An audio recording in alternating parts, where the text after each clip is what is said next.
అనాథ పిల్లల్ని తన సొంత జీతంతో ఆయన పోషిస్తున్నారు. ఏ రోజన్నా ₹1 ఎవరికైనా సాయం చేసిన చరిత్ర ఉందా మీకు కానీ, జగన్మోహన్ రెడ్డి గారికి కానీ? ఇటువంటి నీచపు మాటలు, బూతుల మాటలు మాట్లాడడం అది మీ యొక్క వ్యక్తిత్వం.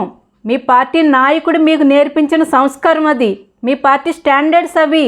వైసీపీ యొక్క ఏదైతే ఆచారాలు, వాళ్ళ వ్యవహారాలు, వాళ్ళ యొక్క వ్యక్తిత్వం, మీ పార్టీ సిద్ధాంతాలు ఏంటైతే ఉన్నాయో అవి మీ మాటల్లో తెలుస్తున్నాయి. మీ పార్టీ అటువంటిది, మీ స్టాండర్డ్స్ అటువంటివి. మీరు ఎటువంటి కామెంట్స్ ఇప్పటి వరకు ఎన్ని చేసినా కూడా స్టిల్ ఈ రోజుకి కూడా జనసేన పార్టీ నాయకులు కానీ మేం కానీ రోజా గారు అని మాత్రమే సంబోధిస్తాం. అది మా సంస్కారం. మా నాయకుడు నేర్పించిన విధి అది మాకు. మా నాయకుడిని చూపించిన బాట అది మాకు. మీలా నీచపు వ్యక్తిత్వాలు, పదవుల కోసం ఎంత పాడు పనులన్నా చేసే వ్యక్తిత్వాలు